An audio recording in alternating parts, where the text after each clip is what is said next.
Hello everyone and welcome back to the channel. Today's MTG box analysis will focus on the opening of a Wilds of Eldraine collector booster box that took place on September 25th, 2023. We'll begin the analysis by looking at all of the cards that we pulled from the 12 collector booster packs.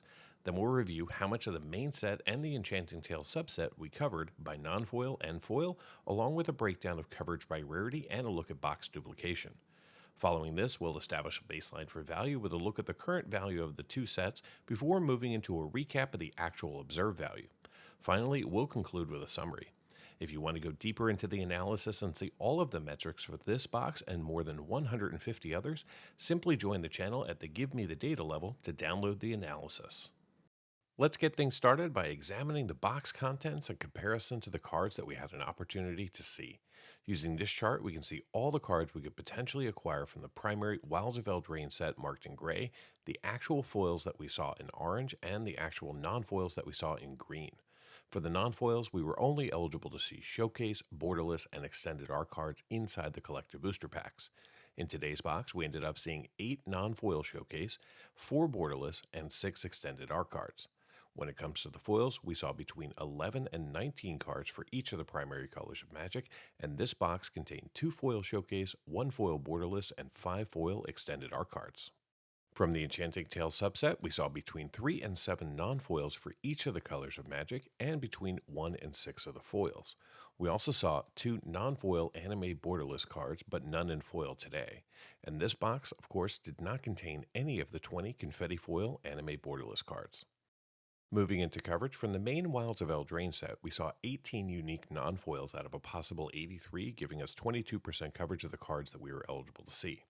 We saw 40% of the Showcase, 36% of the Borderless, and 12% of the Extended Art cards. In the foil space, we saw 109 of the 349 cards, giving us 31% coverage of the main set. Our highest coverage among the primary colors of Magic was in blue with 45% coverage.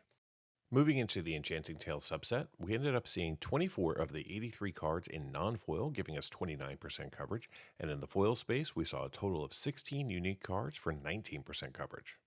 Pivoting to coverage by rarity, in today's box, we saw 15 of the 62 main set rares that we were eligible to see in non-foil, giving us 24% coverage. We also saw 3 of the 21 mythics for 14% coverage. In the foil space, we saw 48% of the commons, 45% of the uncommons, along with 17 of the 122 rares for 14% coverage, and 3 of the 41 mythics good enough for 7% coverage. In the Enchanting Tale subset, we saw 67% of the uncommons in non-foil, along with 9 of the 35 rares for 26% coverage, and 3 of the mythics for 10% coverage.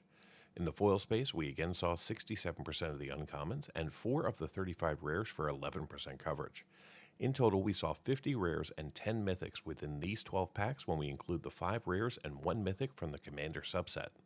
From a duplication standpoint, we only saw repeat cards from the main set and only in the full art basic land category. In today's box, we ended up seeing 4 lands repeated 7 times, giving this box a duplication rate of only 4%. Before getting into the value of today's collector booster box, let's first check in on how the set is performing. This chart shows all 349 cards that you can pull from the main Wilds of Eldraine set using non-foil market prices as of September 23, 2023. Currently, the set features 8 cards valued over $10. They are the Hilda of the Icy Crown in Extended Art going for $10 even, the Virtue of Persistence at $11.44 in Standard Frame. Then we have the Moonshaker Cavalry, which is currently going for $18.78 in Standard Frame and $26.43 in Extended Art. Beseech the Mirror, which is going for $33 even in Standard Frame and $43.92 in Extended Art. And in first place, we have Agatha's Soul Cauldron, which has a market value of $43.36 in Standard Frame and $51.23 for the Extended Art. The main set also features 10 cards valued between $5 and $10 and 44 cards valued between $1 and $5. The other 287 cards are currently valued under $1.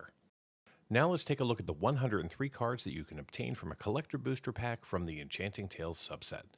At this time, there are currently 40 cards valued over $10 in the subset. This includes all 20 of the hard-to-pull confetti foils, 13 of the 20 anime Borderless cards, and 7 cards from the main set. The subset also features 8 cards valued between $5 and $10 and 19 cards valued between $1 and $5. There's only 36 cards in the subset that are valued under $1. Now let's take a look at how the two sets have been performing since release. This chart shows the total market value of the 349 cards from the main set and the 103 cards from the Enchanting Tales subset. On release day, the main set had a total market value of $360.19, and today those same cards are valued at $451.70. That's an increase of $91.51, or 20% of the starting set value. Now, the 63 cards from the Enchanting Tales subset started out at $216.94 and are now up $46.58 to $263.52. The 20 anime borderless cards from the Enchanting Tales subset started out at $370 and are now up to $410.72. The only thing that has dropped are the 20 anime borderless confetti foils, which started out at $2,128.21 and have dropped 26% to $1,682.57. Now let's begin to review what kind of value we saw in the box. Let's start off with the non-foil space from the main set. We didn't see a single card valued over $5 and only picked up 4 cards in the $1 to $5 range. The other 14 non-foils that we picked up are valued less than $1. In the traditional foil space, we saw a little bit of life in the box with an extended art Italian The Kindly Lord with a current market value of $22.43. We also picked up 2 cards in the $5 to $10 range and 4 foils valued between $1 and $5. The other 109 main set foils that we saw are valued under $1. The majority of the value that we saw came from the Enchanting Tales subset, where we saw 2 significant standouts. We saw the land tax from the main set, currently valued at $14.41, and we saw the anime borderless doubling season, presently valued at $50. We also picked up 1 card in the $5 to $10 range and 2 cards in the $1 to $5 range. The remaining 18 non-foils from the subset are currently valued less than $1.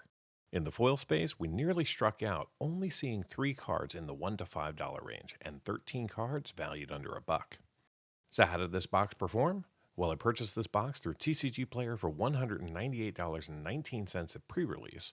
Now, the current market price for these boxes as of September 23rd is holding steady at $194.52.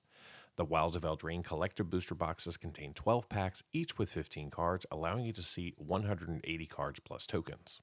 The 6 cards that we pulled from the Commander subset have a current market value of $8.06.